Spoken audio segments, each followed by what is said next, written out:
కాలంలో రోజుకో మోసం వెలుగు చూస్తూనే ఉంది.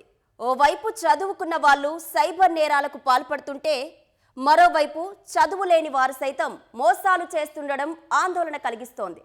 ఆలోచన ఉంటే చదువుతో సంబంధం ఏంటి అన్నట్టుగా నిరక్షరాస్యుడైన ఓ వ్యక్తి వ్యాపారం పేరుతో జనాన్ని నిలువునా దోచేశాడు. కర్నూలు జిల్లాలో వెలుగు చూసిన ఈ ఘటనలో పోలీసులు నిందితులను అరెస్టు చేశారు.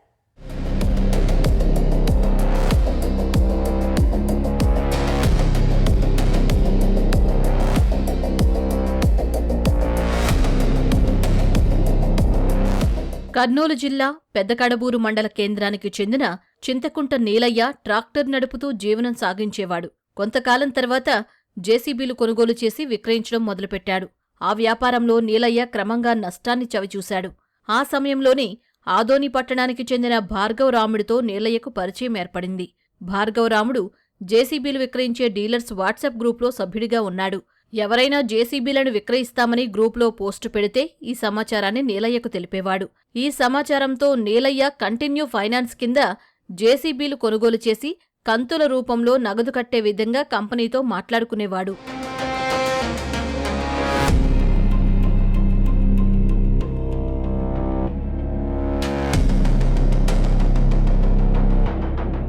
హిందూపురంకు చెందిన నిర్మలాబాయి నుంచి నీలయ్య జేసీబీను కొనుగోలు చేశాడు. మొదట్లో బాగానే ఈఎంఐలు చెల్లించినా కొంతకాలంగా కట్టకపోవడంతో కంపెనీ వారు నిర్మలాబాయిని చెల్లించమని ఒత్తిడి చేశారు. మోసపోయానని గ్రహించిన నిర్మలాబాయి పెద్దకడుబూరు పోలీస్ స్టేషన్లో ఫిర్యాదు చేసింది.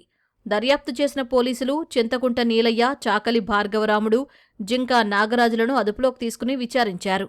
దీంతో నిందితులు చేస్తున్న మోసం బయటపడింది. కేసులో విషయం ఏంటంటే ఈ నిర్మలాబాయి అనే ఆవిడ యొక్క జేసీబీని ఇద్దరు వ్యక్తులు అంటే ఇద్దరు నిందితులు చింతకుంట నీలయ్య తర్వాత చాకలి భార్గవరాముడు వీళ్ళిద్దరూ కూడా కంటిన్యూ ఫైనాన్స్ కింద ఆవిడ దగ్గర జేసీబీని తీసుకోవడం జరిగింది.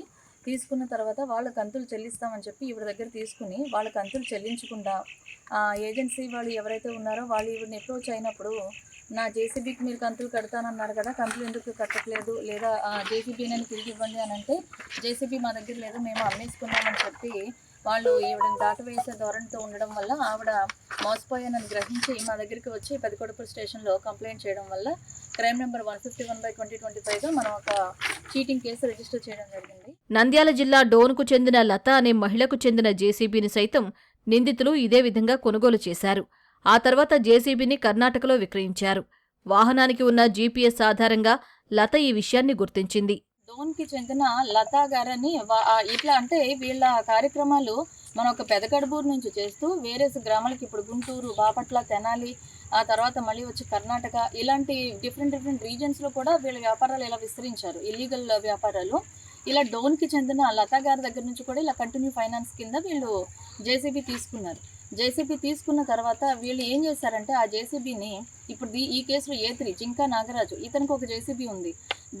ఈ లతా గారి దగ్గర తీసుకున్న జేసీబీ యొక్క ఛాసిస్ నెంబర్ని మార్చేసి ఈ జింకా నాగరాజు గారి దగ్గర ఉన్న జేసీబీ యొక్క ఛాసిస్ నెంబర్ దాని మీద ఇంప్రింట్ చేసి దాన్ని వేరే వాళ్ళకి అమ్మేశారు. ఈ ఛాసిస్ నెంబర్ మార్చడానికి సహకరించిన వాళ్ళు ఎవరంటే ఆదోనికి చెందిన గుమ్మట మహబూబ్ బాషా వీళ్ళతో కలిసి ఆ జేసీబీని వేరే వాళ్ళకి అమ్మేశారు. కాకపోతే దాని మీద ఉండే జీపీఎస్ ఆధారంగా ఈ డోన్కి చెందిన లతా గారు వారి జేసీబీని గుర్తుపట్టడం జరిగింది.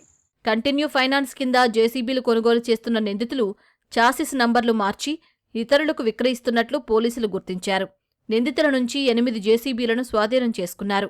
జేసీబీల వ్యాపారం పేరిట నిందితులు 63 లక్షలకు పైగా సంపాదించినట్టు పోలీసులు వెల్లడించారు. అమ్మిన వాళ్ళకి ఏం చెప్పేవారంటే మేము కంటిన్యూ ఫైనాన్స్ కింద ఇవి తీసుకున్నాము, తర్వాత ఈ కంతులన్నీ మేము కట్టేసి మీకు ఒరిజినల్ డాక్యుమెంట్స్ మీకు తర్వాత ఇప్పిస్తాము అని చెప్పి వాళ్ళకి అమ్మేసేవారు. అమ్మేసిన వాళ్ళ వ్యాపారం వాళ్ళు జేసీబీతో వాళ్ళు వాడుకునేవారు. వాళ్ళు ఇలా కట్టి ఇస్తారు కదా అన్న ఉద్దేశంలో వాళ్ళు ఉండేవారు.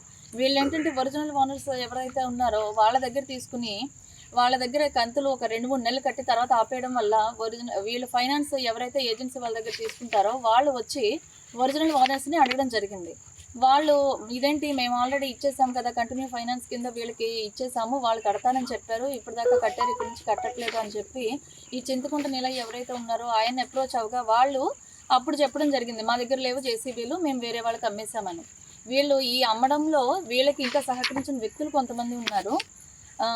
దాంట్లో వచ్చేసి మనకి ఈ నీలయ్య భార్గవరాముడు జేసీబీలు అందజేయడానికి కోటిపల్లి గ్రామానికి చెందిన అమల్తూరు రాజు అనే ఆయన, ఇతని అలియాస్ బాపట్ల రాజు అని కూడా అంటారు. ఇతను ఒక ఏజెంట్గా వ్యవహరించారు.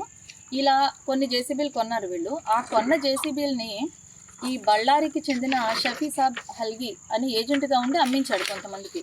ఈ అమ్మించే క్రమంలో వచ్చిన డబ్బుల్ని వీళ్ళు ఏం చేసేవారంటే అందరూ కలిసి పంచుకునేవారు. మిగిలిన డబ్బులతో జేసీబీలు ఏవైతే కొన్నారో కొత్తగా జేసీబీలు కొనే వాటికి కంతులు కడుతూ ఉండేవారు. కొన్ని కంతులు కట్టేవారు, మిగిలిన వేరే వాళ్ళకి అమ్మేసేవారు. ఇప్పటికి 8 జేసీబీలని రికవర్ చేయడం జరిగింది.